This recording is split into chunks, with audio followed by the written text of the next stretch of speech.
आपके mobile screen पर दिख रहा यह शख्स किसी परिचय के मोहताज नहीं है। नाम है अतुल गेरा। रांची सहित झारखंड में जिस किसी को भी ब्लड की ज़रूरत होती है तो सबसे पहला नाम सभी की जुबां पे अतुल गेरा का ही आता है।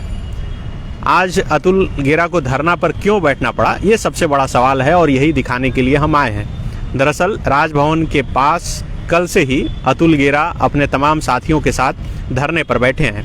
हाथ में पोस्टर है, पोस्टर पर लिखा है सारे अस्पताल नेशनल ब्लड पॉलिसी का पालन करें। आप सबों को पता है कि पिछले कुछ दिनों से लगातार सोशल मीडिया सहित कई मीडिया संस्थान में यह खबर सामने आ रही है कि सरकार अब खून का पैसा लेगी। मतलब सरकारी ब्लड बैंक से जो खून अब तक फ्री में मिला करता था उसका शुल्क, उसका पैसा वसूला जा रहा है। और ये तस्वीर आपको देखिए, अतुल गेरा के अलावे कई लोग जो अलग अलग संस्थान से जुड़े हैं यहाँ पर हाथों में पोस्टर बैनर लेकर 2 दिनों से बैठे हैं। लेकिन अब तक स्वास्थ्य विभाग या फिर सरकारी महकमे की तरफ से कोई भी जवाब नहीं आ पाया। इनके ठीक पीछे आप देखें कि ये बैनर लगा है और उसमें लिखा है कि सारे अस्पताल नेशनल ब्लड पॉलिसी का पालन करें। सरकारी ब्लड बैंक में दान किया गया रक्त सभी के लिए निःशुल्क हो। सारे ब्लड बैंक में ब्लड कंपोनेंट सेपरेशन की व्यवस्था हो। निजी ब्लड बैंक में ब्लड का शुल्क कम करें। तो ये तमाम मांगे हैं जो जिसे यहाँ पोस्टर पर लिखा गया है। अब बात करते हैं अतुल जी से। अतुल गेरा सहित तमाम जितने लोग हैं, यही लोग कोरोना काल में संकट के दौरान जब जिस किसी को भी ब्लड की ज़रूरत होती थी तो अपने तरीके से अपने हिसाब से यह उपलब्ध कराते रहे हैं फ्री में। लेकिन अब जब शुल्क लेने की बात सरकार की तरफ से सरकारी ब्लड बैंक में हो रही है तो इन्हें धरना पर बैठना पड़ा है। अतुल जी 2 दिन से बैठे आप, कहीं से कोई प्रतिक्रिया जवाब नहीं आता? नहीं, अभी तक तो नहीं है। इनफैक्ट आज एक न्यूज़पेपर प्रभात खबर में एक स्टेटमेंट आया स्वास्थ्य सचिव का कि हम लोग जो प्रदर्शनकारी हैं वो लोगों को भ्रमित कर रहे हैं। हाँ।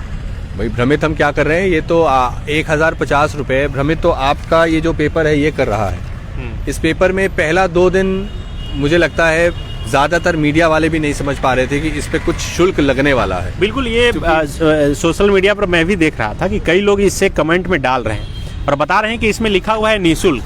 तो देखिए ये स्वास्थ्य विभाग की तरफ से जो जारी संकल्प है, दोबारा अगर पढ़ेंगे या मैं इसे थोड़ा समझा दीजिए दर्शकों को। अब एक बात मुझे बताइए, मैं विषय पढ़ रहा हूँ। झारखंड राज्य एड्स नियंत्रण समिति रांची के द्वारा सरकारी अस्पतालों में भर्ती मरीजों को सरकारी रक्त केंद्रों के माध्यम से निःशुल्क रक्त उपलब्ध कराने के संबंध में, पहले से रक्त तो निःशुल्क था।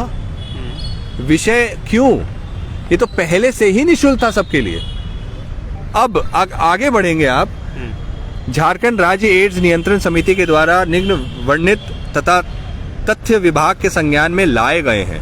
उसमें ये लिख रहे हैं कि सरकारी अस्पतालों में भर्ती मरीजों को सरकारी रक्त केंद्रों के माध्यम से निःशुल्क रक्त उपलब्ध कराया जाता है। कोई नई बात नहीं है। जब से रिम्स या सरकारी अस्पताल बने हैं ये तब से है, ये आपके आने के बाद नहीं हो रहा। परंतु सरकारी अस्पताल में भर्ती मरीजों को जरूरत के दौरान प्रोसेसिंग शुल्क देकर निजी रक्त केंद्रों में से रक्त यूनिट प्राप्त करनी पड़ती है। ये किनका है सरकारी अस्पताल? ये किनका है सरकारी ब्लड बैंक? इन्हीं का है ना। जाके रोकिए, पकड़िए, कार्रवाई करिए। किसने रोका है? इसके लिए आपको राज्यपाल महोदय से आके आदेश लेने की क्यों आवश्यकता है? ये आपका ब्लड बैंक अगर लोगों को भटका के बाहर भेज रहा है कि आप उधर पैसे लेके आप ब्लड लेके आइए। अगर हम रिम्स की बात करें, आपको वहाँ पे किसी को आसानी से ब्लड नहीं मिलती और लोग मजबूर हैं बाहर जाने के लिए, तो किसकी कमजोरी है? इसके लिए राज्यपाल क्या करेंगे? उसके लिए आप संकल्प क्यों लाए? संकल्प में तो पहले से जो विषय है ये विषय ही गड़बड़ है। ये विषय तो विषय हो ही नहीं सकता क्योंकि पहले से ही सब कुछ निःशुल्क था। इसके बाद आप पाएंगे जो उन्होंने आयुष्मान भारत के बारे कहा है कि उस पैकेज में जो बेनिफिशियरी का प्राइवेट अस्पताल को जो पैकेज में ब्लड का जो पार्ट है वो अगर निःशुल्क यहाँ से मिल जाने से वो रख लेते थे। ले लीजिए, आपको किसने रोका है? उसके लिए आपको संकल्प लाने की जरूरत नहीं थी। वो राज्यपाल महोदय के पास आके पूछने की या आदेश लेने की जरूरत नहीं थी। आप तो खुद जो इनके हेड हैं भुवनेश प्रताप सिंह, जो प्रोजेक्ट डायरेक्टर जेसैक्स हैं, वो आयुष्मान को भी हेड करते हैं। आप लोगों ने इन सब के साथ MOU किया है। आप इन सबको एक आयुष्मान भारत से पत्र देके वसूल लेते, क्योंकि ये वो भी जानते हैं कि ये निःशुल्क मिल रहा है और हम इसे रख रहे हैं। या जब वो प्राइवेट से मरीज लाता है तो उनको देना पड़ता है और यहाँ पे वो खुद रख ले रहे हैं। तो ये तो आयुष्मान भारत का जो MOU है या उसके साथ आप बैठ के एक चिट्ठी बनाकर ये तो स्वच्छ संज्ञान ले सकते थे, उसके लिए आपको राज्यपाल महोदय के पास आने की जरूरत थोड़ी थी। तो ये जो 3 काम इन्होंने ऊपर में लिखा है, ये इनका डेली वर्क है। तो आप डेली वर्क के लिए यहाँ क्यों आए? संकल्प के लिए। संकल्प जो था वो तो पहले से ही फ्री था। तो ये समझने की जरूरत है। ये सिर्फ और सिर्फ ये जो दूसरा भाग में जो उन्होंने तीसरे में लिखा है कि जो निजी अस्पताल, नर्सिंग होम यदि सरकारी रक्त केंद्र से निशुल्क रक्त लेते हैं तो उन्हें अंडरटेकिंग देनी होगी कि चिकित्साहीन मरीज आयुष्मान योजना या किसी अन्य बीमा योजना में सूचीबद्ध नहीं है।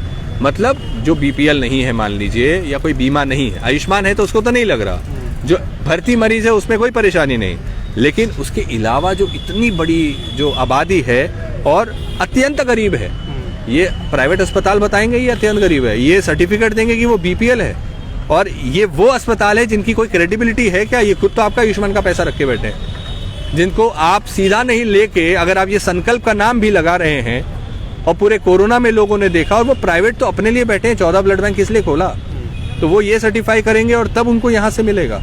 ये उम्मीद आप प्राइवेट अस्पताल से कर रहे हैं। और जो वो भी नहीं है, जो आम जन है, जो एपीएल है, जो हैंड टू माउथ है, उसके लिए क्या है? अन्यथा एनबीटीसी एसबीटीसी के दिशा निर्देश के अनुसार प्रोसेसिंग चार्ज देकर निजी अस्पताल रक्त इकाई ले सकती है। अब एनबीटीसी एसबीटीसी लिख दिया, राज्यपाल महोदय को भी नहीं पता होगा कि इसमें पैसा लेने वाले हैं। ये बड़ी चालाकी से ये लिखा। ये तो जो एनबीटीसी एसबीटीसी शब्द भी नहीं जानते हैं लोग, और वो जिक्र भी नहीं कर रहे हैं, वो तो बोल रहे हैं कि हम लोग निःशुल्क। उसके अंदर क्या लिखा है? ऊपर लिख रहे हैं निःशुल्क और नीचे लिख रहे हैं कि एनबीटीसी एसबीटीसी। अब एनबीटीसी एसबीटीसी का भी जो मैक्सिमम सीलिंग है 1050, वो ले रहे हैं। इसके पहले भी आप उसी एनबीटीसी एसबीटीसी का जो निर्धारित जो प्रोसेसिंग चार्ज का गाइडलाइंस था, उसी के अंतर्गत 350 लेते थे 3 साल पहले। उसको भारत सरकार ने ही फ्री कर दिया, सपोर्ट करके कि इसको फ्री करने से कम एक व्यवस्था जो सरकारी व्यवस्था है वहां पे ब्लड की कमी ना हो, लोगों का रुझान हो, लोगों को निःशुल्क मिले। एक छोटा विंडो, बाकी तो 200-500 आपके हैं प्राइवेट, 2 सरकारी, 14 प्राइवेट ब्लड बैंक, 2 सरकारी। तो आपने 90% तो ये पूरा जो कब्जा है वो प्राइवेट का ही है। एक छोटा विंडो जो सरकार ने अपना बनाया, जिसमें सरकार एक वेलफेयर गवर्नमेंट है, वेलफेयर गवर्नमेंट पब्लिक मनी से है, जो आपको सेवाएं बढ़ानी चाहिए। आज आपको आयुष्मान से कितनी रिसोर्सेज मिल रहे हैं, तो आप इसको एक्सपैंड नहीं करने के बजाय आप लोगों से पैसा लेना चाहते हैं। अच्छा, पैसा किस हेड पे लेंगे? ये तो एनएचएम सपोर्ट कर रहा था, अब आपको पैसा किस हेड में आप लेना चाहते हैं? जो नॉन प्रॉफिटेरिंग सर्विस है, आप पैसे देके ब्लड ला रहे हैं क्या? ये किसी ने दान किया है? पूरा मकसद ही था कि दान किया हुआ ब्लड दान के रूप में कम से कम सरकारी अस्पतालों से जाए, जो सरकारी अस्पताल में ब्लड बैंक है वहां से जाए। लेकिन उस पर 1050 रुपये लगा देना, वो 1050 जो प्राइवेट का चार्ज था जनवरी 21 तक, इसी साल जनवरी 21 ये प्राइवेट लेता था, आज सरकार ले रही है। तो बचा क्या आप और प्राइवेट में? तो ये पूरा एक संकल्प का रूप दे के, इतने प्रॉब्लम्स को इस तरह दिखा करके, और उसको फिर वो ढाल रहे हैं कि ये, और ये मैं श्योर हूँ कि राज्यपाल महोदय को उन्होंने ये ब्रीफ तो नहीं किया होगा कि इस बहाने हम 1050 लेने वाले हैं। इसमें नहीं लिखा, लेकिन रिम्स की चिट्ठी आपने देख ली, रिम्स में लोग दे रहे हैं 1050 रुपया। बाकी सदर अस्पतालों ने शुरू नहीं किया, वो भी कर देंगे। तो ये अधिकारी क्यों नहीं समझ पा रहे हैं, क्यों कर रहे हैं कि आप लोग भ्रम फैला रहे हैं? अब आप बताइए, हम भ्रम फैला रहे हैं क्या? इतना साफ जो संकल्प आया है, ये तो आपका रेगुलर वर्क है। पकड़िए उनको जो गलत कर रहे हैं। किसने रोका है? जो बाहर जा रहे हैं मरीज, उसके लिए राज्यपाल महोदय क्या करेंगे? वो क्या करेंगे? वो आपका काम है। तो उसके लिए आप संकल्प ला रहे हैं और बड़े चालाकी से आपने ये पैसा ले लिया। देखिए, इनका यही इंटेंट था। आप पूरी इसको संकल्प को देखेंगे तो ये बड़ा कनिंगली बनाया गया है, बहुत स्मार्टली बनाया गया है। तो अब इसीलिए उसको इस तरह बनाया गया है कि ना तो वो समझें, वो भी साइन कर दें, ये भी साइन कर दें, और हम सब साइन करके और इस आदेश को पारित करा देंगे। शायद राजभवन से बुलाया जा रहा है। जी जी, आप लोग तो हम लोग ज्ञापन सौंपने जा रहे हैं, और उसके बाद जो आगे क्या करना है फिर हम लोग आपस में डिसाइड करेंगे। बट ये आंदोलन हर रूप में जारी रहेगा जब तक ये वापस नहीं ले लेते हैं। तो बिल्कुल देखिए, आंदोलन जारी है। अच्छा, अधिकारियों की तरफ से जो कहा जा रहा है कि आप लोग भ्रम फैला रहे हैं, तो कैसे आप लोग? ये आप ही बता सकते हैं भ्रम किस बात का भ्रम? जो रक्तदान में मिला हुआ ब्लड मुफ्त में दिया जाता था, उसको दोबारा हम लोग वही चाह रहे हैं ना कि आप फिर से वही प्रोसेस को जारी रखिए। जो पहले मुफ्त में दिया जाता था उसी को फिर से मुफ्त दिया जाए। ये भ्रम फैलाने वाली स्थिति कहाँ से आ रही है? ये कहाँ से लग रहा है कि हम लोग भ्रम फैला रहे हैं? हम लोग तो चाह रहे हैं कि जो पहले जो सुविधा मिलती थी, जो रक्तदान में आ रहा था उसको दान से फिर से लोगों तक पहुंचाया जाए। ठीक है, आप कहाँ से आए? हम बोकारो सिटी से आए हुए हैं। अच्छा, बोकारो से आए हैं धरना पर बैठने के लिए? हाँ, धरना है, बैठने स्पेशली आए क्यों हुए हैं। क्यों लगा आपको कि बैठना चाहिए? ये जेन्युइन कॉज है। जैसे मैं ब्लड डोनेशन रेगुलर करता हूँ, अच्छा, तो अब सरकार की तरफ से ये नियम लग गया है, ये एडमिनिस्ट्रेशन की तरफ से आया हुआ है कि हमारा जो ब्लड है अब उस पर शुल्क लगेगा। तो हम लोग तो दान के निस्वार्थ भाव से ब्लड देते हैं, लेकिन अब हम लोग किसी को दे रहे हैं तो सरकार उसको व्यवसाय के तौर पे यूज करेगी। ये गलत है एक तरह से। ये हमारा एक ह्यूमैनिटी कंसर्न, हम लोग एक ह्यूमैनिटी बेसिस पे करते हैं उसको कि चलिए हमारा ब्लड किसी को जाएगा, किसी का जीवन दान बोला जाता है उसको। लेकिन ये तो एक जीवन व्यवसाय हो गया, किसी का जीवन के साथ एक कारोबार करने के बराबर हो गया। अच्छा, तो इसीलिए आपको लगा कि यहाँ आना उचित अभी है। रोज बैठिएगा? जब तक होगा मैं बैठूंगा। तो इससे जो है आप लोग जो कैंप वगैरह लगाते होंगे उसमें भी नुकसान होगा, लोग नुकसान होगा। हमारे जो साथी लोग हैं वो बोलेंगे कि इस तरह से हम लोग, ऐसे तो लोग बहुत मुश्किल से डोनेशन के लिए आगे आते हैं, हाँ। लेकिन अब जब जान जाएंगे कि उनका ब्लड जो सरकार अब उसको जो देता था जरूरतमंद मरीजों को शुल्क, मैंने निःशुल्क देता था, अब उसमें शुल्क लगेगा। तो उन लोग बोलेंगे कि अब देने का फायदा क्या है, फिर प्राइवेट जो ब्लड बैंक है उसको फिर से प्रमोट किया जाए। तो एक तरह से प्राइवेट ब्लड बैंक को प्रमोट किया जाएगा। ये बिल्कुल, देखिए इनका जो आरोप है यही है कि प्राइवेट ब्लड बैंक को फायदा पहुंचाने के लिए ऐसा किया जा रहा है। हाँ, आई। तो देखिए हर दिन यहाँ पर 2 बजे से 5 बजे तक धरना चल रहा है। अभी 5:05 हो गए और ये धरना अब समाप्त हो रहा है, लेकिन कल फिर से चालू होगा ये? नहीं, हमें आज तक की अनुमति ही मिली थी। अच्छा। 1 और 2 तारीख को हमें प्रदर्शन करने की अनुमति मिली थी, लेकिन हम फिर से अपने आवेदन के साथ जाएंगे एसडीओ सर के ऑफिस में। और अभी तक हम मौन प्रदर्शन में बैठे थे, इस बार हम जो मौन से हट के जो प्रदर्शन होता है उसकी अनुमति लेंगे कि हम थोड़ी सी बात कर पाएँ, अपनी बात रख पाएँ, आसपास के लोगों तक भी हमारी बातें पहुँच पाए, ये फिर हमारा प्रयास रहेगा। अच्छा, जो अधिकारी बोल रहे हैं कि आप लोग भ्रम फैला रहे हैं, उन्हें क्या?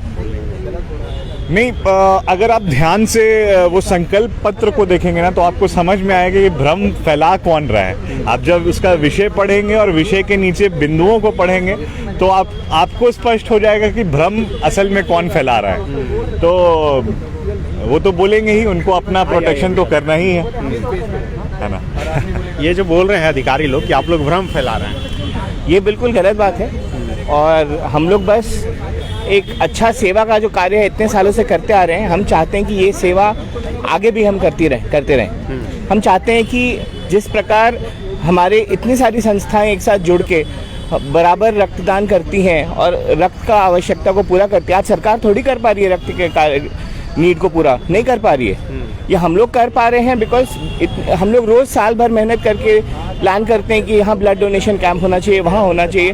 तो ये सरकार जब आवश्यकता को भी नहीं पूरी कर पा रही है, हमारे दिए हुए रक्त को कमर्शियलाइज करके उसको बेचना चाह रही है, ये हमारे लिए बहुत बड़ा परेशानी का सबब है। तो बिल्कुल यही वजह है कि देखिए सिर्फ रांची नहीं, झारखंड के अलग अलग जिलों से भी लोग यहाँ पर पहुँच रहे हैं और इस धरना में शामिल हो रहे हैं। हालांकि अभी 2 दिन के लिए ही इजाज़त मिली थी धरना देने के लिए, अब ये एक्सटेंशन हो सकता है और धरना का रूप और स्वरूप बदल सकता है। लेकिन जो इनकी मांगे है कि सरकारी ब्लड बैंक से जिस ब्लड का शुल्क लिया जा रहा है उसे निःशुल्क किया जाए। उसके अलावे पोस्टर में आपने देखा कि जो तमाम मांगे हैं उसे यहाँ पर लिखा गया है और अपनी बात ये लगातार सरकार तक पहुँचाना चाह रहे हैं, स्वास्थ्य विभाग तक पहुँचाना चाह रहे हैं और अपनी बात रखना चाह रहे हैं कि ताकि जो शुल्क सरकारी ब्लड बैंक से लिया जा रहा है उसे खत्म किया जाए। शुक्रिया।